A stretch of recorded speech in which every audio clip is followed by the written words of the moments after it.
আমার আল্লাহ তাবারাক তাআলা বলেন আল্লাহু ওয়ালিয়াল্লাযীনা আমানু ইন কুনতুম মুমিনিন।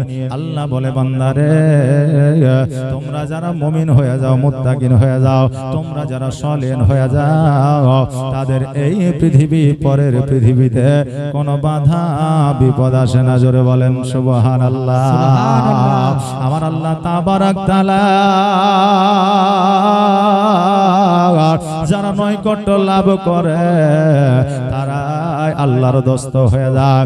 আল্লাহ তাবারাক তাআলার মসজিদে গিয়া যদি আমরা নামাজ পড়ি, রোজা করি, যদি আমরা কোরআন তেলাওয়াত করি, তবে আমরা আল্লাহর নৈকট্য লাভ করব। এটা বাবা, এটা কিন্তু আমাদের কথা নয়, প্রাকৃতিক ভাবে কথা হলো আমাদের মনটা পরিষ্কার করতে হবে। আজকে আমাদের মনটা ভালো করতে হবে, সুদকে আমাদের বর্জন করতে হবে, আজকে তোলাবাজি আমাদেরকে বর্জন করতে হবে।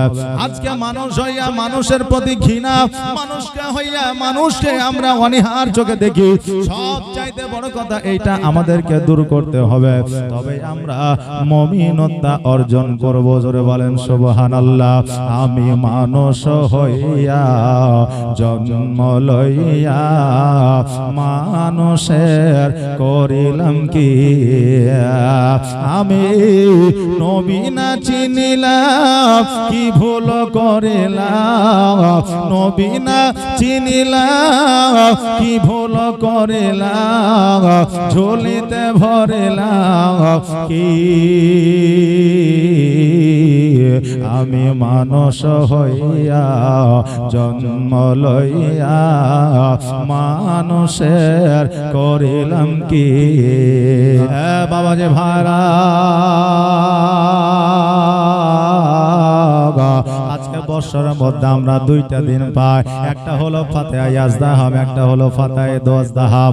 আমরা মুসলমান মানুষ জগতের মধ্যে আছে, কোনটা ফাতিহা দোয়াজদাহাম কোনটা ইয়াজদাহাম এটা আমাদের মনে থাকে না রে বাবা।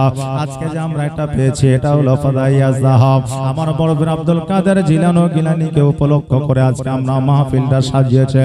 আমার বড় পীর আব্দুল কাদের জিলানীকে অনেকেই বলে ইনার পাওয়ার কি ছিল, ইনার ক্ষমতা কি ছিল, অনেকেই বলে এনার দক্ষতা কি ছিল, ইনি তো নাকি মায়ের গর্ভ থেকে ওলি হয়ে এসেছে। ইনি যে মায়ের গর্ভ থেকে ওলি হয়ে এসেছেন এটার প্রমাণ কি তোমরা দাও। এটা আহলে সুন্নাত ওয়াল জামাতের মানুষকে বলা হয়। বাবারে আজকে আমার বড় পীর আব্দুল কাদের জিলানী রহমাতুল্লাহ আলাই তো দূরের কথা, আজকে ওনার মুরিদের পাওয়ার কতটা ছিল একবার আপনাদেরকে বলে যাও। একজন বন জঙ্গলের মধ্যে যায় আর বাড়িতে আসিয়া লকড়িগুলো নিয়ে এসে লকড়িগুলো বিক্রয় করে আহারের ব্যবস্থা করে। হ্যাঁ মা বোনেরা আপনারা কান দিয়ে শুনেলেন, আজকে আমরা বাড়িতে বসে থাকি, পুরুষরা যায় চেন্নাই, বোম্বাই, ইরাক, ইরান, উড়িষ্যা কর্ম করে 2 মাস পরে 9 মাস পরে 1 বছর পরে বাড়িতে আসে। আমরা অনেক মা বোনেরা মনে করি অতি সহজে টাকাটা কামিয়ে নিয়ে বাড়িতে এসেছে, রোজগার করে বাড়িতে এসেছে, কিন্তু ওই যুবক চেন্নাইয়ের বুকে গিয়ে কত কষ্ট করে টাকা পয়সা উপার্জন করে বাড়িতে নিয়ে এসেছে। ওই টাকা পয়সা দেখে শুনে খরচা করো, তোমার স্বামীকে সম্মান করো, তোমার স্বামীর ইজ্জত করো, কারণ একটা টাকা বর্তমানে কম্পিটিশনের মাধ্যম দিয়ে আমাদের রোজগার করতে হয়। আর ওই উপার্জন 100 টাকার জায়গায় 1 টাকাও যদি হয় ওই উপার্জনটাকে তুমি সম্মান করো। জোরে বলেন সুবহানাল্লাহ। আজকে ওই ব্যক্তি বাড়িতে কাঠ কেটে নিয়ে এসে বাজারে বিক্রয় করে সংসারটা চালায়, একদিন বাজারে থেকে ডাইরেক্ট বন জঙ্গলে গিয়েছে, কাঠ কেটেছে, কাঠ কেটে নেওয়ার পরে মাথায় করে নিয়ে চলে আসছে। হঠাৎ করে দেখছে যেন 2 জন বান্দা একটা জায়গায় বসে আছে, মাথায় টুপি আর গায়ে তাদের জুব্বা, দেখা যাচ্ছে আসরের নামাজটা ঢিলা হয়ে যাচ্ছে।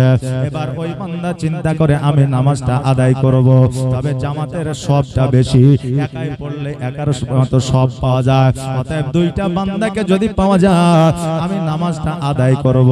ওই লোকটা ওই 2 জন বান্দার কাছে গিয়ে বলল আপনি কি নামাজ পড়েছেন? বলে না, আমরা একজন বান্দাকে খুঁজতে আছি, কারণ 3 জন ছাড়া একটা জামাত করা হয় না, আমরা 2 জন আছি, আরো একজনকে খুঁজতেছিলাম, আজকে যখন আপনাকে পেয়ে গেছি আসেন নামাজটা পড়বো। এবার ওই বান্দা বলতেছে আমিও দুইজনকে খুঁজতেছিলাম, আজকে দুইজনকে পাইলে আমিও জামাত করব। এবার মাথা থেকে কাটটা নামিয়ে দিয়েছে, বলে হুজুর গো আপনি কি উযু বানাবেন না উযু করবেন না? ওই ব্যক্তি বলতেছে মুসলমানের আবার উযু কিসের? জোরে বলেন সুবহানাল্লাহ।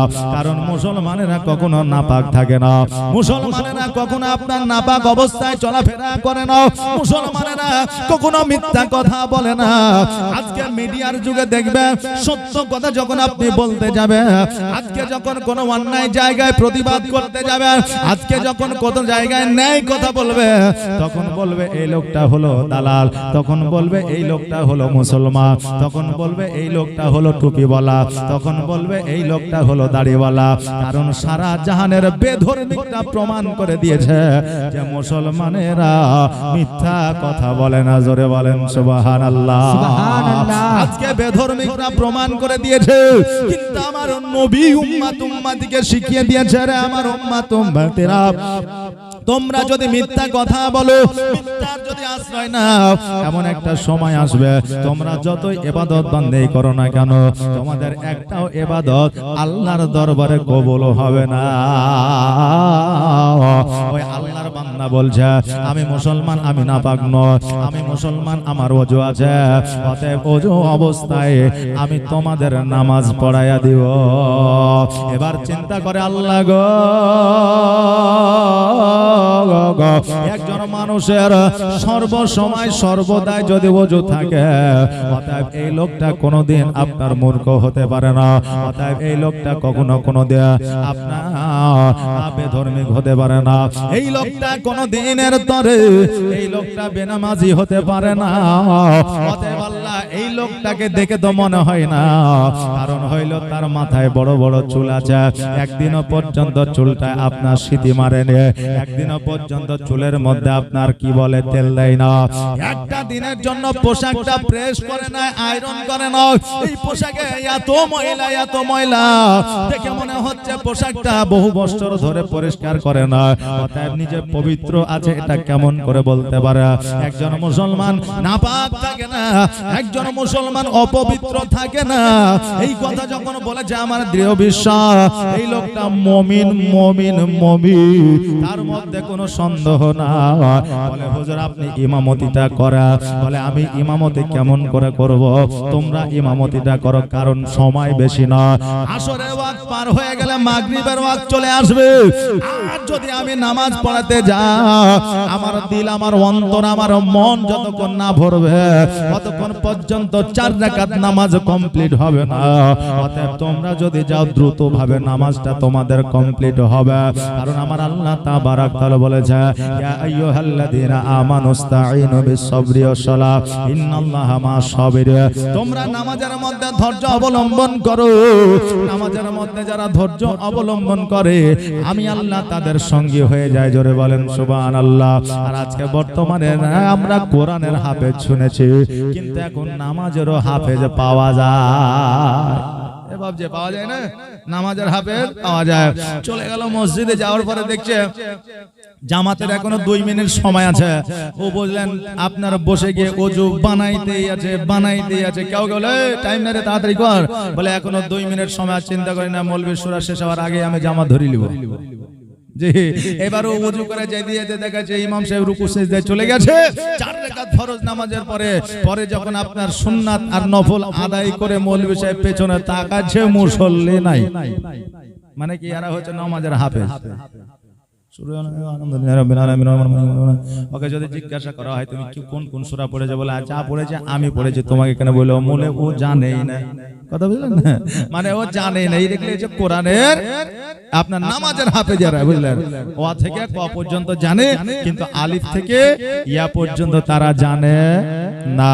হ্যাঁ বাবা জি ভাইরা, জানে না জানে, আমার আল্লাহ তাবারাক তাআলার যদি আপনার সিজদা পছন্দ করে না, আপনার না জানা অবস্থাতেও আমার আল্লাহ ওই নামাজকে কবুল করে নাই। জোরে বলেন সুবহানাল্লাহ। তবে বেরাদার, আপনার যদি জানা না থাকে, আমার আল্লাহর ঘরে আপনি সময় দেন, কারণ যে ঘরটায় আপনি যাচ্ছেন ওই ঘরটা কোনো মন্ত্রী, কোনো এমএলএ নয়, ওই ঘরটা কোনো ডাক্তার মাস্টার আলেম ওলামা মুফতি মুহাদ্দিস কারো নয়, ওই ঘরটা হলো আমার আল্লাহর ঘর। অতএব আল্লাহর ঘরে যদি আপনি সময় দেন, আমার আল্লাহ বলেছে আমি ওই বান্দার সঙ্গে হয়ে যাই। জোরে বলেন সুবহানাল্লাহ। এবার বলল আল্লাহর বান্দা তুমি শোনো রে, তুমি যাও ইমামতি করো, আমরা তোমার পেছনে নামাজ পড়বো, দেখবো তুমি কতক্ষণ পর্যন্ত নামাজটা পড়াইতে পারো। এবার ওই বান্দা আগে গিয়েছে, আসরের নামাজের নিয়াত করেছে, হাত তুলেছে, হাতটা বেঁধেছে, হাত বাঁধার পরে সূরা ফাতিহা শুরু করেছে, আলহামদুলিল্লাহি রাব্বিল আলামিন আর রহমানির রহিম মালিকি ইয়াউমিদ্দিন ইয়্যাকা না'বুদু ওয়া ইয়্যাকা নাস্তাঈন। এই সূরা ফাতিহা শেষ করার পরে সূরা বাকারা সূরা ধরেছে রে বাবা। এবার পড়তে আছে পড়তে আছে পড়তে আছে পড়তে আছে। ইয়ারা পেছনের নামাজে দাঁড়িয়ে চিন্তা করছে আসলে তাকে তো আগে দিলাম, আসলে নামাজ পড়াতে কি জানে না, এইটা নিয়ে আমাদের সন্দেহ হয়। এতক্ষণ পর্যন্ত দাঁড়িয়ে আছে কেন, এটাই তো বুঝতে পারি না রে বাবাজি ভাইরা। তারা দুইজন একে অপরকে হুড়া মারামারি করছে। দেখেন না তারাবির সময় 18 বছর 20 বছরের ছেলেরা যুবকরা যায়, বর্তমানে যারা এখন ফ্রি ফায়ার খেলে, বুঝলেন না।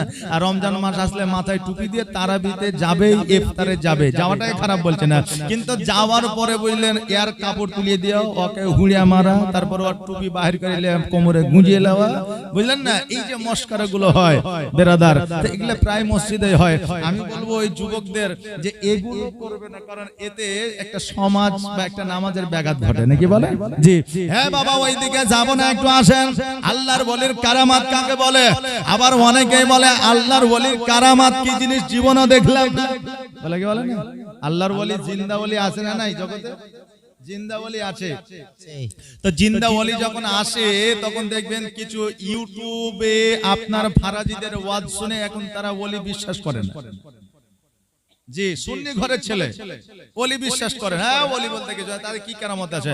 আচ্ছা বলো, আমি ওর সামনে যাচ্ছি, আমার পকেটে কি আছে যদি বলে দিতে পারে আমি ওলি মানব, আমার অন্তরের মধ্যে কি বলছে এটা যদি বলে দিতে পারে আমি ওলি মানব। আচ্ছা ও তো আল্লাহর ওলি না জাদুকর? তুমি যাইবা মিষ্টি খেতে চাইবা, তোমাকে মিষ্টি খাওয়াবে, এগুলো হচ্ছে জাদুকর নাকি বলেন? 1 টাকা থেকে 5 টাকা করবে, এটা হচ্ছে জাদুকর, হাতের চালাকি, কি বুঝলেন? কিন্তু আল্লাহর ওলিরা এরা কিন্তু জাদুকর নয়। আজকে ওনাদের কাছে গেলেই যে আপনি কারামাত দেখতে পাবেন এটা কথা নয়, যার নসিবে কারামাত আছে সেই একমাত্র কারামাত দেখতে পাবে। জোরে বলেন সুবহানাল্লাহ। আচ্ছা বলেন, জগতের মধ্যে জিন আর ইনসান আছে, বিশ্বাস করি তো? যদি বিশ্বাস না করি ঈমান আমল থাকবে না, তাহলে বিশ্বাস আমায় করতে হবে, যেহেতু আল্লাহ কোরআনে বলেছে, রাসূল হাদিসে বলেছে। তো জিন আমরা সবাই দেখেছি না? কে কে দেখেছেন হাত উঠান তো। একজন আপনি দেখেছেন মানে জিন আছে, কোরআনে প্রমাণ দিচ্ছে। তাহলে আমরা কেন দেখতে পেলাম না? তাহলে আমরা তো দেখিনি, তাহলে আমরা কি বলবো যে জিন নাই? বলবো জি, জিন ওই ব্যক্তি দেখতে পাবে আল্লাহ তাবারাক তাআলা যার তাকদীরে লিখে দিয়েছে, আল্লাহ তাবারাক তাআলা যার নসিবে লিখে দিয়েছে সেই জিন দেখতে পাবে। ঠিক তেমনই রে বাবা, আজকে পৃথিবীর মধ্যে আল্লাহর ওলি আছে, আল্লাহর ওলির কারামাত সবাই দেখতে পায় না। আমার আল্লাহ তাবারাক তাআলা যার নসিবে লিখে দিয়েছে সেই একমাত্র আল্লাহর ওলির কারামাত দেখতে পায়। জোরে বলেন সুবহানাল্লাহ। বাবাজি ভাইরা, নামাজে দাঁড়িয়ে গেছে, নামাজ পড়া যায়, 1 রাকাত নামাজ আপনার শেষ হয় না, ঘন্টার ঘন্টা পার হয়ে গেছে। এরা চিন্তা করে আল্লাহ গো, এমন একজনকে নামাজ পড়াইতে দিলাম, আসরের নামাজটা পার হয়ে গেল, আসরের নামাজের ওয়াক্তটা ঢলে গেল, অতএব নামাজ আমাদের আর হইবে না। এবার অনেকক্ষণ পরে যখন রুকু সেজদায় গেছে, বলছে না রে জিন্দা আছে, চিন্তা করি না, উড়াউড়ি মারছে, যে আমরা ভাবছি যে চলে গেছিল, জিন্দা আছে, জানে মনে হচ্ছে। রুকু সেজদায় যাওয়ার পরে সুবহান রাব্বিয়াল আযীম পড়তে আছে পড়তে আছে পড়তে আছে, শেষ আর হয় না। এদের মাজার ব্যথার দরদ বেড়ে গেছে, উঠবে কখন এই চিন্তা তারা করছে। বহুক্ষণ পরে উঠলো, তারপরে সিজদায় চলে গেছে, সুবহান রাব্বিয়াল আলা পড়তে আছে পড়তে আছে পড়তে আছে। এবার চিন্তা করে হায় রে, নামাজের মধ্যে কি দাঁতি লেগে গেল, এখনো পর্যন্ত সিজদা থেকে কেন ওঠে না? কারণ গল্প আমাদের জানা আছে, অনেকে নামাজ পড়াতে গেছে, নামাজ জানে না, আগে আগিয়ে দিয়েছে, এরকম আছে না নাই? আছে। হাজী সাহেব হজ করে এসেছে, তারা 2টা ভাই। এখন হাজী সাহেব বাড়ি থেকে বাড়ালেই আলেম মানুষ আসসালামু আলাইকুম, মাস্টার মানুষ আসসালামু আলাইকুম, ডাক্তার মানুষ আসসালামু আলাইকুম। এখন ওর ভাই বলছে হ্যাঁ রে, ও বাপের যতটা জমি পেয়েছে আমিও ততটাই পেয়েছি, অতএব ওকে দেখলে ও সালাম দেয়, আমাকে দেখলে দেয় না কেন? তার বন্ধুরা বলছে হ্যাঁ রে খেপা, জমি জায়গা টাকা পয়সার এ সম্মান লয়, এ সম্মান হলো ওই যে মাথায় টুপি, গায়ে পাঞ্জাবি আর পরনে পায়জামা, এটাই হলো তার সম্মান। তাই পরের দিন বুঝলেন আসরের পরে বিকেল বেলা আপনার ভাইয়ের জুব্বা পরে মাথায় টুপি দিয়ে সাইকেল নিয়ে বেরিয়ে গেছে। এখন লোকে দেখলে আসসালামু আলাইকুম আসসালামু আলাইকুম ভাবছে হাজী সাহেব না গাজী সাহেব না আলেম সাহেব, কথা বুঝলেন না? এবার যমনে মাগরিবের টাইম হয়েছে, লোক বলছে নামাজ পড়বেন না? ও মান পেস্টি যে পড়ে বলছে তাই তো, জুব্বা পাগড়ি যখন পড়েছে তখন নামাজে যেতেই হবে। মসজিদে গেছে, যাওয়ার পরে দেখছে ব্যতিক্রম ভাগ্যক্রম মসজিদে ইমাম সাহেব নাই। এখন দেখছে কাকে নামাজে দিব, তো বলছে কাজ করেন আপনি যান, জুব্বা আছে, পাগড়ি আছে, তসবি আছে, আপনার এত সুন্দর পোশাক আর আমি নামাজ পড়াবো, আপনি জানো। ওকে কমসে কম আগিয়ে দিয়েছে, ও আগে চলে গেছে। ও প্রথমে পড়েছে সূরা ফাতিহা, তারপরে পড়ে দিয়েছে সূরা নাস। আচ্ছা সূরা নাসের পরে কি আর সূরা আছে? নাই। এবার ওই সূরা নাস পড়ে যে সিজদায় চলে গেছে, ও চিন্তা করছে ইয়ার পরে তো কোনো সূরা নাই, পড়বো তো পড়বো কোনটা? এ দেখছে নামাজ আমার দ্বারাই হবে না। ও সিজদায় পড়ে গিয়ে আপনার সবাই যখন সিজদায় গেছে, মুসল্লি ও টুক করে উপরে তাকিয়ে দেখছে সবাই তো সিজদায় আছে, তার মানে এর চাইতে পালানোর বড় সুযোগ আর পাবো না। ও টুক টুক করে বুঝলেন মার্বেলের ঈদে পালিয়ে গেছে। এখন মুসল্লিরা চিন্তা করছে হাই রে, এতক্ষণ সিজদায় গেল এখনো উঠে না, কারণটা কি? একজন জুয়ান ছেলে চুপ করে তাকিয়ে দেখছে তো ইমামই নাই, ইমামই নাই। এখন তোমরা নামাজ পড়ছো, উঠো, ইমামই তো নাই, তো তোমরা সিজদায় পড়েছো, উঠে দেখছে তো ভারী চালাকি করছে। এবার বুঝলেন নামাজ কমপ্লিট করে বাজারে যাচ্ছে, তো ওই হাজির ভাই সবজি কিনছে। ওকে বলছে এই কি ব্যাপারে, তুই নামাজ ছেড়ে পালিয়ে? চুপ চুপ, কিছু বলিস না। বলে চুপ, আমি বললাম পারবো না, তোরা ঠেলে আগিয়ে দিয়েছে, আমি তো জানি না নামাজ পড়াতে। তো বুঝলেন এখন হাজি হইতে হবে, আলেম হইতে হবে, তার পোশাক নিয়ে নিলে কিন্তু তার দায়িত্ব পালন করা যাবে না। হ্যাঁ বাবাজি ভাইরা, এবার বাবা সিজদায় পড়ে গেছে। সিজদায় পড়ে যাওয়ার পরে ঘন্টার ঘন্টা পার হয়ে যায়, কিন্তু বাবা সিজদা থেকে ওঠে না। এবার কিছুক্ষণ পরে আপনার তারা চিন্তা করে হয়তো নামাজ, হয়তো নামাজ অবস্থায় গিয়ে তাদের দাঁতি লেগে গেছে। আহারা, আজকে এমন একজনকে ইমামতি করতে দিলাম যার জন্য নামাজটা আমাদের বাতিল হয়ে গেল। এরা এই চিন্তায় আপনার ব্যস্ত হয়ে যায়। বহুক্ষণ পরে আসরের নামাজটা কমপ্লিট করলো। এবার বলতেছে ওই দুইজন ব্যক্তি, এই মশাই আপনাকে নামাজটা পড়াতে দিলাম নামাজ বাদ করার জন্য, এমনিতেই টাইম নাই, আবার আপনি এতক্ষণ ধরে টাইম লাগিয়ে দিয়েছেন। তো বলছে ভাই আমি এতক্ষণ নামাজ না পড়লে আমার দিলে তৃপ্তি পাই না। জোরে বলেন সুবহানাল্লাহ। এতক্ষণ ধরে নামাজ না পড়লে আমার অন্তরে তৃপ্তি পাই না, তো আমি নামাজটা পড়িয়ে দিয়েছি। এই জন্য আমি বলছিলাম যে আপনারা জানতে, আমাকে তো ঠেলে আপনারা আগে পাঠাইলেন। হ্যাঁ বলে তুমি যে এতক্ষণ নামাজ পড়লা, তোমার নামাজ কি হইলো? বলে আমার তো হয়েছে, তোমাদের হয়েছে কিনা বলতে পারবো না নাকি? এখন ইমাম নামাজ পড়েছে আলহামদুলিল্লাহ রাব্বিল আলামিন আর রহমানির রহিম মালিক ইয়াউমিদ্দিন। পেছনে মুসল্লি সাহেব বলছে ইমামকে যে কবে তাড়ায় না যাবে।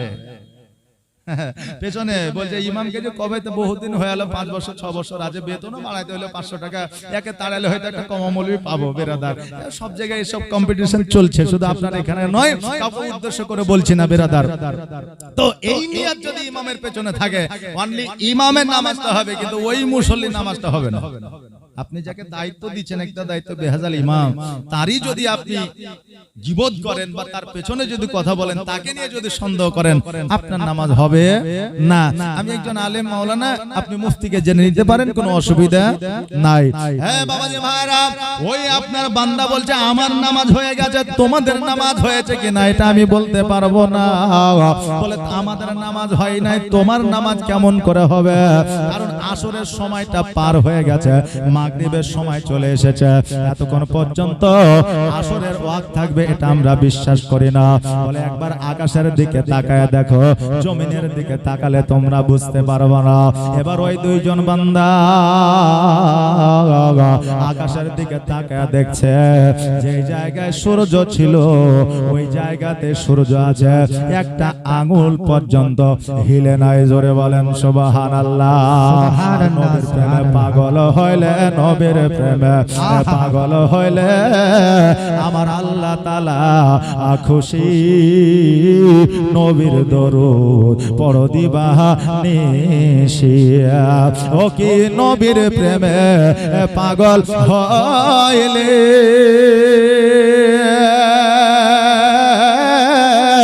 আমার আল্লাহ তাআলার দিদার মিলে গো। থাকো যদি যদ বাহালে, থাকো যদি আজদ বাহালে, হইয়া প্রেম দাসী নবীর দরুদ পড়ো দিবা নিশি। বাবা যে ভাড়া ওই আল্লাহর বান্দা বলতেছে, শোনো রে, আজকে যে আমি তোমাদের নামাজ পড়াইলাম, তোমাদের আমার সঙ্গে নামাজ হয়ে গেছে, বলে এতক্ষণ পর্যন্ত তুমি কি সূরা পড়েছো? বলে আমি সূরা বাকারা পুরো পড়েছি। সূরা বাকারা পড়ার পরে দ্বিতীয় রাকাতে এমন একটা সূরা ধরেছে, যেই সূরাটা ছিল বড় সূরা। বলে এত বড় সূরা তুমি ধরে কি পেয়েছো? বলে আমি এত বড় সূরা ধরে আমি এটাই পেয়েছি রে বাবা, যে আল্লাহ তাবারক তাআলার তরফ থেকে আমি নিজ চোখে রহমত দেখি। জোরে বলেন সুবহানাল্লাহ। বলে রুকু সিজদায় তিনবার সুবহান রাব্বিয়াল আযীম পড়ে, সিজদায় তিনবার সুবহান রাব্বিয়াল আলা পড়ে। অতএব তোমার এত কেন দেরি হয়ে গেল? সেই বান্দা বলতেছে, শোনো গো, আমি যতক্ষণ পর্যন্ত আল্লাহ তাবারক তাআলা দিদার না পাই, আমি অতক্ষণ পর্যন্ত সিজদায় রত হইয়া সুবহান রাব্বিয়াল আলা পড়ে যাই। জোরে বলেন সুবহানাল্লাহ। অতক্ষণ পর্যন্ত আমি সুবহান রাব্বিয়াল আলা পড়ে, অতএব আমি ইবাদতের মাধ্যমে যতক্ষণ পর্যন্ত আল্লাহকে না দেখে ততক্ষণ পর্যন্ত আমি ইবাদত সম্পন্ন করি না। আমাকে পাগল দেখে, উস্কো খুস্কো দেখে, আজকে আমার শরীর দেখে আমাকে বিচার করিও না। আজকে আমি হলাম বড় পীর আব্দুল কাদের জিলানী গিলানী রহমাতুল্লাহ আলাইহির হলাম গোলাম। জোরে বলেন সুবহানাল্লাহ। আজকে ওই বান্দা জগতের কোন সাধারণ বান্দা ছিল না, ওই বান্দার নাম ছিল হযরত ওসমান হারুনি রহমাতুল্লাহ আলাইহি। জোরে বলেন সুবহানাল্লাহ। আজকে আমার বড় পীর আব্দুল কাদের জিলানী গিলানী রহমাতুল্লাহ আলাইহির মুরিদের যদি এত পাওয়ার হয়, আমার বড় পীরের কত পাওয়ার ছিল। আহারে বাবা যে ভাড়া খাজা মাইনুদ্দিন চিশতি রহমাতুল্লাহ আলাইহি আজকে ভারতবর্ষের মাটিতে আসার পরে আজকে হিন্দু রাজার সঙ্গে আমার খাজা মাইনুদ্দিন চিশতি রহমাতুল্লাহ আলাইহি যুদ্ধ ঘোষণা করেছে। আজকে যুদ্ধ পর্যন্ত করেছে। আজকে ওই আপনার রাজার সঙ্গে যদি যুদ্ধ না করতো, আজকে ভারতবর্ষের মাটিতে মুসলমান থাকতো না। আজকে আমরা কালেমা আমরা পাইতাম না, আজকে আমরা নামাজ পাইতাম না, রোজা পাইতাম না। কারণ ভারতবর্ষে আমার নবী, আমার নবীর সাহাবী ইমাম হাসান হোসাইন কোন আওলাদে রাসূল ভারতে ইসলামের প্রচারের জন্য আসে না। যদি এসেছিল তো আমার খাজা মাইনুদ্দিন চিশতি রহমাতুল্লাহ আলাইহি। জোরে বলেন সুবহানাল্লাহ। আজকে ভারতবর্ষের মাটিতে একটা নয়, দুইটা নয়, পাঁচটা নয়, সাতটা নয়, আজকে লক্ষ লক্ষ মানুষকে মুসলমান বানিয়ে গেছে। আজকে যদি আমরা ওই পীরের বিরোধিতা করে, তবে আমাদের মতো লজ্জার বিষয় আর কিছু রইবে না। বলে মুরিদ হইলে তো মানুষ পরিবর্তন হয় না, বলে কে বলে না? যে অনেকে বলে না, বলে ও তো কালো পীরের মুরিদ, ও তো ধলো পীরের মুরিদ, ও তো নীল পীরের মুরিদ। আজকে তো আমাদের যত পীর আছে বুঝলেন এলাকায়, এক আধজনের এক একটা ডিপার্টমেন্ট আছে। কোন পীর কাওয়ালি করে, কোন পীর উরুস করে, কোন পীর বাজনা বাজায়, কোন পীর গাঁজা খায়। আছে না নাই? এ বাবা আছে না নাই? কোন পীর বলছে নামাজি নাই, কোন পীর বলছে নামাজি নাই, 5 ওয়াক্ত নামাজ পড়েছে, কাজা করেনি। অতএব এমন পীর জগতে আছে মুরিদ হয়ে চলে আসছে, বলে নামাজ কোরআনে নাই। কি বলছে? বলছে নামাজ কোরআনে নাই। হ্যাঁ বাবাজি ভাইরা, একটা কথা বলে যায়, আজকে শুরু থেকে নিয়ে শেষ পর্যন্ত যত ওলি আউলিয়া গাওস কত পীর পয়গম্বর এসেছে, সবাই নামাজ পড়েছে। আমার নবী জগতের মধ্যে আসার পরে আজকে থেকে 1446 হিজরি আগে নামাজ আমাদের উপরে ফরজ হয়েছে। কিন্তু আগে ইব্রাহিম আলাইহিস সালাম, ঈসা আলাইহিস সালাম, মুসা আলাইহিস সালামের আমলে নামাজ বাবা ফরজ ছিল না, কিন্তু নামাজ তিনাদের আমলেও ছিল। জোরে বলেন সুবহানাল্লাহ। তখন নামাজ নফল ছিল, তিনারা এই নফল ইবাদত করেছে রে বাবা। আর বর্তমানে কেউ বলছে নামাজ পড়া লাগবে না। আজকে আপনাদের একটা কথা বলে যা, বলে মুরিদ হইলে কোনো উপকার পাওয়া যায় না। কি করে উপকার পাওয়া যাবে? কারণ বর্তমানে কিছু বই আছে রে বাবা, যারা টাকার গাদা দেখে তারা মুরিদ দেখে না। আজকে যেই মুরিদের আপনার টাকা বেশি আছে, আজকে তার মাথায় হাত বোলাবে। যেই মুরিদের টাকা নেই গরিব মানুষ, তাকে বলবে দূরে থাকো দূরে থাকো, কাছে আসা লাগবে না, এখান থেকে দোয়া করে দেব। যদি মুরিদের পয়সা থাকে হাত ধরে তাকে মুসাফা করবে, আর টাকা যদি না থাকে পাগড়ি ধরায়া বলবে আমার হাতে হাত দেওয়া হয়ে গেল। আরে বাবা, এরা হলো ধর্ম ব্যবসায়ী, এরা আসলে আল্লাহর ওলি নয়। প্রাকৃতিক ভাবে যারা আল্লাহর ওলি হবে তারা কখনো দুনিয়ার ধনে সম্পদের লোভী হবে না। তারা জগতের মধ্যে কখনো তারা হীরামণি মুক্তা চাইবে না, তারা মানুষের ভালাই চাইবে। তাদের কখনো আপনার চকচকা ঝকঝকা পোশাক থাকবে না, তাদের মার্বেল টালি দিয়ে বাড়ি থাকবে না। যদি এটা পরীক্ষা করতে হয় বেশি দূরে নয় রে বাবা, আজকে আপনাদের এইখানে মালদার বুকে আজকে আপনি চলে যান পান্ডুয়া শরীফে, আজকে যে মাজার আছে এত বড় আল্লাহর ওলি, আজকে এই আল্লাহর ওলির মাজারটা স্বর্ণ দিয়ে মোড়ানো থাকতো। কি বলে যে স্বর্ণ দিয়ে মোড়ানো থাকতো। কিন্তু আজকে ওনারা টাকা চাই নাই, পয়সা চাই নাই, ধন সম্পদ চাই না, তিনারা চেয়েছে মানুষকে পরিবর্তন করে দেয়। বাবা যে ভাইরা, আজকে পীরও যেমন হয়েছে মুরিদও হয়েছে। পীরের পরিবর্তন নাই, মুরিদের পরিবর্তন না। আজকে বলে যায় আপনার মুরিদের পরিবর্তন কাকে বলে? এগুলো আমাদের দরকার আছে, শোনার না নাই? আছে না নাই? ওলির শানে জালসা। শুধু জীবনী শুনবেন তাহলে কি হবে? আমাদের কিছু প্র্যাকটিক্যালের দরকার। জীবনী তো মালদায় প্রচুর হয়, 5 দিন 7 দিন। আপনার গোলাপগঞ্জে 7 দিন জীবনী আছে, আমার 1 তারিখ থেকে গেলে 7 তারিখ পর্যন্ত। জি, তাহলে 7 দিন জীবনী শুনছেন। আজকে প্র্যাকটিক্যাল আল্লাহর ওলিদের কিছু কাহিনী, কিছু কারামাত আপনারা শুনে যান। আপনার মুরিদ হইলে পরিবর্তন অবশ্যই হওয়া যায়। আমার বড় পীর আব্দুল কাদের জিলানী রহমাতুল্লাহ আলাইহির কাছে একজন মুরিদ যাইয়া বলছে, হুজুর গো, আমি আপনার কাছে মুরিদ হব, কিন্তু আমার একটা শর্ত আছে। যদি আপনি শর্ত মেনে নেন তবে আমি আপনার কাছে মুরিদ হব, নইলে মুরিদ হব না। আজকে যদি আমাদেরকে বলে মৌলভী সাহেব আপনাকে দাওয়াত করছি, ইসলামের প্রচার করতে আসছেন, তা একটা কাজ করেন, আপনাকে আমরা কি ওয়াজ করতে হবে বেঁধে দিব, আর কখন উঠতে হবে কখন নামতে হবে এটা আমরা আপনাকে বলে দিব। আর আমাদের জালসায় আসলে যতক্ষণ জালসা শুরু হবে ঢুকতে হবে, আর জালসা শেষ হবে আপনি যেতে পারবেন। বক্তা পাওয়া যাবে? বক্তা পাওয়া যাবে? যাবে না। বলে আমি বক্তা, আমি যেটা বলবো সেইভাবে আপনি প্রোগ্রাম করেন, আমার ডেটে ডেট করেন, আপনার ডেটে লয়। কিন্তু আমার চাইতে আপনার চাইতে বড় বড় মুহাদ্দিস, বড় বড় আলিম ওলামার চাইতে কি আমার বড় পীর আব্দুল কাদের জিলানী ও গিলানী রহমাতুল্লাহ আলাইহি কি কমা ছিলেন? জি ছিলেন না। উনি বললেন, মুরিদ আজকে তুমি যেই শর্ত দিবা সেই শর্ত আমি মেনে নিব, কিন্তু তুমি আমার মুরিদ হয়ে যাও।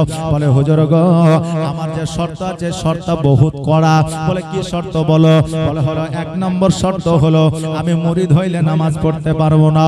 2 নম্বর শর্ত হইলো আমি মদ্যপান করে মদ্যপান করা বন্ধ করতে পারবো না। 3 নম্বর শর্ত হলো আমি চুরি করে ডাকাতি করে এই চুরি ডাকাতি বন্ধ করতে পারবো না। আর 4 নম্বর শর্ত হলো আমি রোজা করতে পারবো না।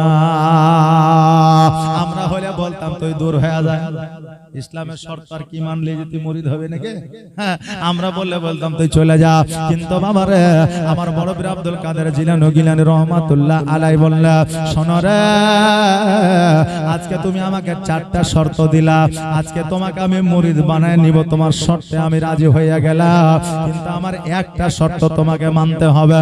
বলে কি শর্ত? বলে আমার একটাই শর্ত হলো এটা, তুমি পৃথিবীর যেই কর্নারে থাকো না কেন, তুমি যাই করো না না কেন, মদ্যপান করো না কেন, চুরি ডাকাতি করো না কেন, আজকে তুমি রোজা নামাজ পড়ো या না পড়ো, কিন্তু খোদার ঘর মসজিদে যখন 5 ওয়াক্ত আজান হবে, ওই আজানের সময় তুমি কোনো কাজ করতে পারবে না। তুমি শুধুমাত্র ওই 2 মিনিট 3 মিনিট 5 মিনিট আজানটা তুমি শ্রবণ করবা। বলে এই ব্যাপার, আজান তো 2-3 মিনিটের ব্যাপার, মেনে নিলাম হুজুর, অসুবিধা নাই। আমার শর্তে আপনি রাজি কিনা? বলে হ্যাঁ আমি রাজি। কিয়ামতের দিন জান্নাতে নিয়ে যাবেন কিনা? বলে আমি তোকে যে কিয়ামতের দিন না নিয়ে জান্নাতে যাব না। জোরে বলেন সুবহানাল্লাহ। আমি 4টা শর্ত আপনাকে দিলাম, আপনার একটা শর্ত আমি অবশ্যই মানব। বলে ঠিক আছে, তবে আমার শর্তের দিকে তুমি ফলো করবা। বলে ঠিক আছে। এবার 1 দিন 2 দিন 4 দিন 5 দিন বাবা অতিবাহিত হয়ে যায়। হঠাৎ করে একদিন বিবিকে বলছে, বিবিরা বাড়িতে অভাব অনটন লেগে আছে, আজকে আমাকে একটু সাজায় দাও, আমি আজকে রাজার বাড়িতে ডাকাতি করতে যাব। সময়ের সাথে সাথে চোরের বুদ্ধিও পাল্টায় রে বাবা। সময়ের সাথে সাথে চোরের আপনার অত্যাধুনিক বুদ্ধিও বের হয়। আগের যুগে কাঁচা বাড়ি ছিল, এই জন্য মাটিকে আপনার সিন্ধু, মাটিকে আপনার শোন করে আপনার বাড়িতে ঢুকতো নাকি বলে। এখন বাবা আজকে কম্পিউটার লক হয়ে যায়, গ্রিলের লক হয়েছে, লোহার লক হয়েছে, এই জন্য তাদের কোমরে পুরো চাবিতে চাবি হয়ে থাকে, এই জন্য লক খোলার জন্য তাদের ব্যবস্থা থাকে, এই জন্য তারা হ্যাক করার জন্য কম্পিউটার নিয়ে বসে থাকে। বাবারে যখন যেই সময় ছিল সেই সময় চোরও বাবা তেমন ছিল। সেই আমলে চুরি করতে চাইতো গায়ের মধ্যে তেল মেখে নিয়ে, নইলে মোবিল মেখে নিয়ে, যাতে তাড়া করলে চোরকে ধরতে গেলে যেন ধরতে না পারে, পিছিল মেরে যেন পালিয়ে যেতে পারে। এবার বিবিকে বলল, বিবি রে আমাকে সাজায় দাও, আজকে আমি রাজার বাড়িতে ডাকাতি করতে যাব। এবার বিবি বাবা খুব যত্ন করে তেল মাখায়া দিল। আজকে 100-র মধ্যে 99টা বিবি স্বামীর হারাম রোজগারের পেছনে ওই বিবিদের হাত থাকে। জোরে বলেন নাউজুবিল্লাহ। আপনি বলবেন কেমন করে? স্বামী আমার উপার্জন করে, আমি জানি না কোথা থেকে উপার্জন করে, কিভাবে নিয়ে আসে আমি জানি না।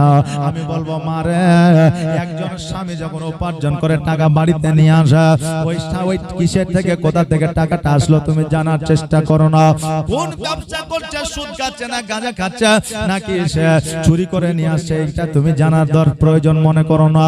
আবার কিছু বিবি আছে যারা জানে যেটা সুদের টাকা, তারা বলে তুমি যা করবা করো, আমি খাইতে পাইলে হইলো, পড়তে পাইলেই হইলো। আমি বলবো মা, আজকে স্বামী কোথা থেকে রোজগার করে নিয়ে আসে এই খবরটা আপনি, হারামটা হলে আপনি বর্জন করে, আর হালাল হলে আপনি সেটাকে আপনি নিয়ে ফেলা। কারণ বিবি যদি বলে স্বামী গো এই হারাম টাকা বাড়িতে উঠাইতে পারবো না, আর হারাম টাকা যদি তুমি উপার্জন করে নিয়ে আসো, আমি তোমার সংসার করব না।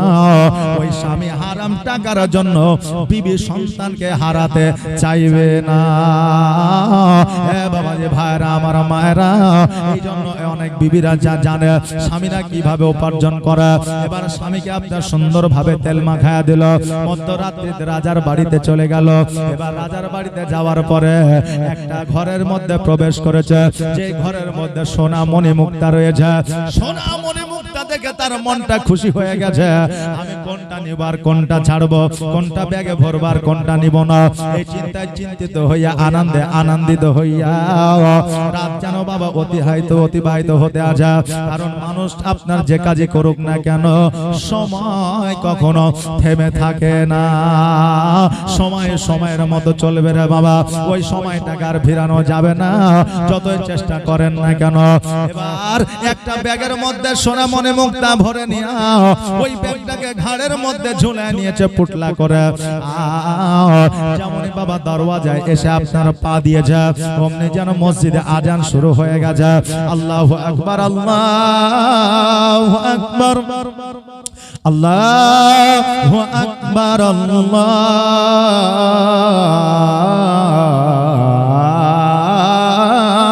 আকবার। আশহাদু আল্লা ইলাহা ইল্লাল্লাহ,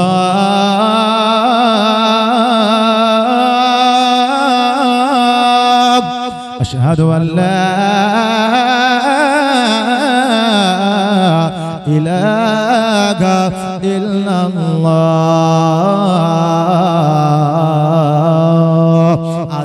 পুরা দেওয়া যাবে না, মনে হয় 1টা বেজে গেছে নাকি।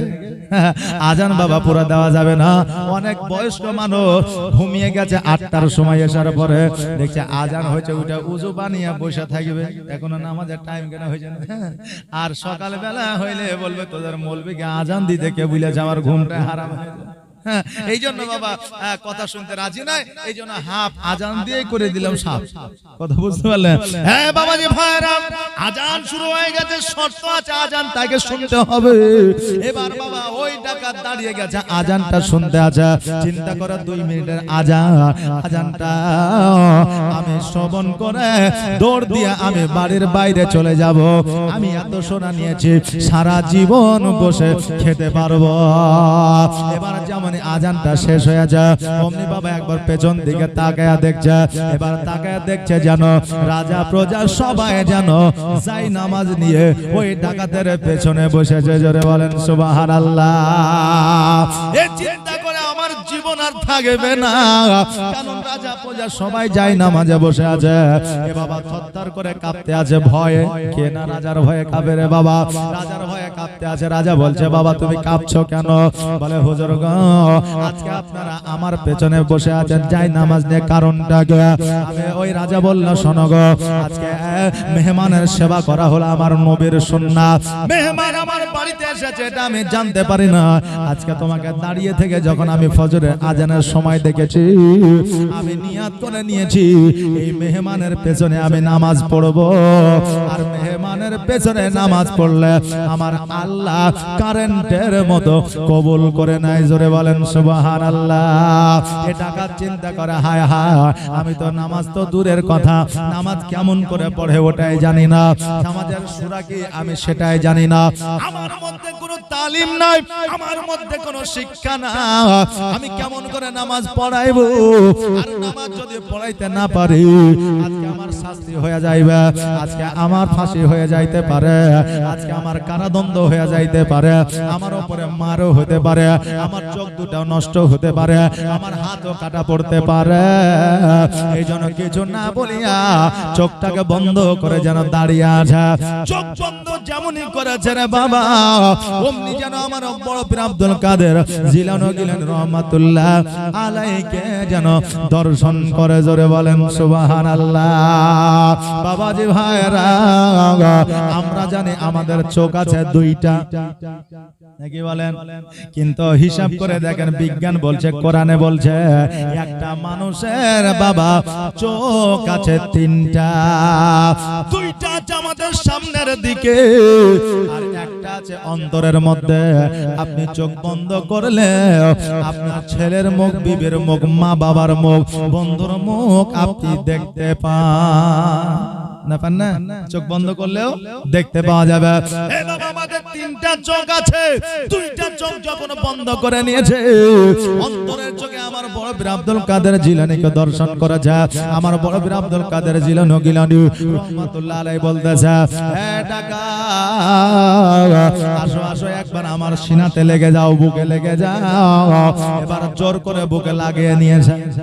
দেখবেন একজন আলেম মানুষ, ইমাম মানুষ, এখন হঠাৎ করে কোন যুবককে, কোন ছেলেকে যদি বলে আয় আমার বুকে আয়, যাবে? আলেম মানুষ গায়ে স্যান্ড আছে, আতর আছে, আমি তার বুকে কি করে যাব? লজ্জা লাগে, বলবে না? বলবে হঠাৎ করে যাবে না। আর ইমাম সাহেবের সাথে যদি ফ্রি হয়ে যায়, বিড়ি মুসল্লি ইমামের কাছে চায়া খায়, আছে না? নাই? বীরভূমের দিকে বুঝলেন, ইমাম সাহেব বিড়ি খায়, মুসল্লিও বিড়ি খায়। নামাজ যেমনই কমপ্লিট হয়ে গেল, তেমনি মুসল্লি ইমাম সাহেব বিড়ি হবে। কেন চা ছিল তোমরা বাহির করে, ও একটা নিলে ও একটা নিলে, মসজিদের বারান্দায় বসে মারছে টান। মসজিদের হালাত খুব একটা ভালো নাই, গল্প চলছে, ভিডিও চলছে, কথা বলেন না? কিন্তু আমাদের মুর্শিদাবাদে বুঝলেন, ভগবানগোলা নবাব সিরাজউদ্দৌলার এলাকা, মানে যেটা প্রপার হাজারদুয়ারি, ওই সমস্ত এলাকায় যদি আপনি বিড়ি বা সিগারেট খান, কোন আলেম যদি খায়, তো মনে করে যে এই আলেমই লয়। এক জায়গায় একটা প্রথা, নাকি বলেন? জি, আপনার বেরেলি শরীফ উত্তরপ্রদেশে যখন পড়াশোনা করেছি, তো মসজিদে টিফিনে খাবার দিয়ে যায়, ইমামকে দিয়ে যায় না টিফিনে খাবার? যারা বেরেলিতে পড়াশোনা করেছে, ওই টিফিনের সঙ্গে একটা করে সিগারেটের প্যাকেটও আসতো। কারণ বেরেলিতে 100-র মধ্যে 90টা আলেমই প্রায় সিগারেট খায়, কথা বুঝলেন না? তা আমি বলতাম যে भाई ये सिगरेट कौन पिएगा, तो क्यों आप पिएंगे? तो नहीं, हम सिगरेट नहीं पीते हैं। तो कैसे मौलाना हो यार, तुम सिगरेट नहीं पीते हो, सिगरेट नहीं पीते हो तो बड़ा मौलाना कैसे बनोगे? जय सिगरेट खाई সেই বড় মৌলানা, কথা বুঝলে? এক এক জায়গায় এক একটা প্রথা। হ্যাঁ বাবাজি ভাইরা, এবার বেরাদার বলছে ডাকাত তুমি একবার আমার সিনাতে চলে এসো, কিন্তু বাবা লজ্জা করে, বলে লজ্জার কোনো বিষয় না, একবার বুকের মধ্যে জড়ায়া ধরে নিলে, আর যেমনই জড়ায়া ধরে নেওয়া অমনি যেন 30 পারা কোরআন তার দিলের মধ্যে গেঁথে দিলেন। জোরে বলেন সুবহানাল্লাহ। এবার বাবাজি ভাইরা ওই ডাকাত বললো এবার তোমরা দাঁড়ায়া যাও। এবার সবাই যেন বাবা দাঁড়ায়া গেল, আর সবাই দাঁড়িয়ে যাওয়ার পরে এবার বললো একামতটা দাও। এবার একামতটা শুরু হয়ে গেল। এবার ওই ডাকাত কিন্তু নামাজ পড়াইতে আরম্ভ করে দিল। 2 ডাকাত ফরজ নামাজ পড়ায়া দিলেন রে বাবা। পড়ায়া দেওয়ার পরে রাজা বলতেছে হায় রে, তোমার চেহারা কুৎসিত হতে পারে, তোমার চেহারা খারাপ হতে পারে, কিন্তু তোমার মধুর যে আওয়াজ, ওই আওয়াজে আমার মনটা কেড়ে নিয়েছে। বলো বলো তুমি কি চাও? সোনা দানা মনে মুক্তা যেটা চাইবা আমি সেটাই দেব। ওই ডাকাত বলল রাজা গো, আজকে আপনাকে আমি সত্য কথা বলতে চাই। বলে কি? বলে আমি আপনার বাড়িতে ডাকাতি করতে এসেছিলাম, এই দেখেন ব্যাগের মধ্যে সোনা আছে, আজকে আপনি আমাকে যেই শাস্তি দেবেন দেন, আমি সব ভুল বুঝতে পেরেছি। এবার রাজা বলল তুমি যেহেতু নামাজ পড়িয়েছো, আমি একটা দায়িত্ব বেহাজাল ইমাম দিয়েছি, আজকে তুমি আমার ইমাম, আমার নজরে তুমি চোর হইতে পারো না, কারণ তুমি যদি আমার নজরে চোর হয়ে যাও আমার নামাজ বাতিল হয়ে যাবে। আজকে ওই মাল আমার নয়, আমি তোমাকে দিয়ে দিলাম। জোরে বলেন সুবহানাল্লাহ। আজকে ওই আল্লাহর বান্দা টাকাগুলো নিয়ে সোনামণি মুক্তা নিয়ে বাড়িতে না যাইয়া আমার বড় পীর আব্দুল কাদের জিলানীর কাছে গেছে। যাওয়ার পরে বলে হুজুর আমাকে দয়া করে ক্ষমা করে দাও, আমার বেয়াদবি মাফ করেন গো হুজুর। আমি কথা দিলাম আজকে থেকে আমি নামাজ রোজা হজ যাকাত আমার সময় মতো সব আদায় হয়ে যাবে। আজকে থেকে এক ওয়াক্ত নামাজ কাজা হবে না। জোরে বলা সুবহানাল্লাহ। এ বাবা, পীরের মতো পীর হতে হবে, তবে মুরিদের মধ্যে পরিবর্তন আসবে। আর পীরের মতো পীর যদি না হওয়া যায়, মুরিদের পরিবর্তন আসবে না।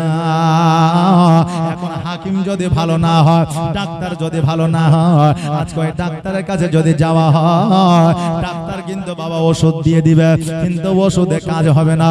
আজকে জড়িবুটি, আজকে বাবা আপনার কি বলে আয়ুর্বেদিক, আজকে হোমিওপ্যাথি ওষুধ অনেক জায়গায় বিক্রি হয়, কিন্তু বাবা তারা ট্রেনিং প্রাপ্ত আপনার ডাক্তার, হয়তো কোম্পানি তাদেরকে ট্রেনিং করিয়েছে, আজকে তারা কিন্তু আপনার MBBS করে না, আজকে তারা মেডিকেল ডিপার্টমেন্টে কিন্তু তারা পড়ে না। তারা বড় হইয়া কিছু কোয়ালিফাইড পারসন লোকে আপনারা বাংলা পড়ে হোমিওপ্যাথি ওষুধ আপনার ডাক্তার হয়েছে, কেউ আয়ুর্বেদিক ডাক্তার হয়েছে, কিন্তু আজকে আয়ুর্বেদিক ওষুধ ঘরে ঘরে পাওয়া যায় না? পাওয়া যায় না? পাওয়া যায়। বিজ্ঞান বলছে এর কোনো সাইড ইফেক্ট নাই, নাকি বলছে না? বলছে এর কোনো সাইড ইফেক্ট না, কিন্তু বাবা বাজারে আর মুদিখানার দোকানে ওষুধ থাকলেই হবে না রে বাবা। কোন ওষুধটা কোন রোগে কাজে লাগবে এটা জানা আগে জরুরি। এই জন্য বাবা মুরিদ এমন জায়গায় হতে হবে, আসলে আপনার মুরিদকে কেমন করে পরিবর্তন করতে হবে তার যদি জানা থাকে, অবশ্যই ওই মুরিদের আপনার পরিবর্তন ঘটবে, নইলে তার পরিবর্তন ঘটা সম্ভব নয়।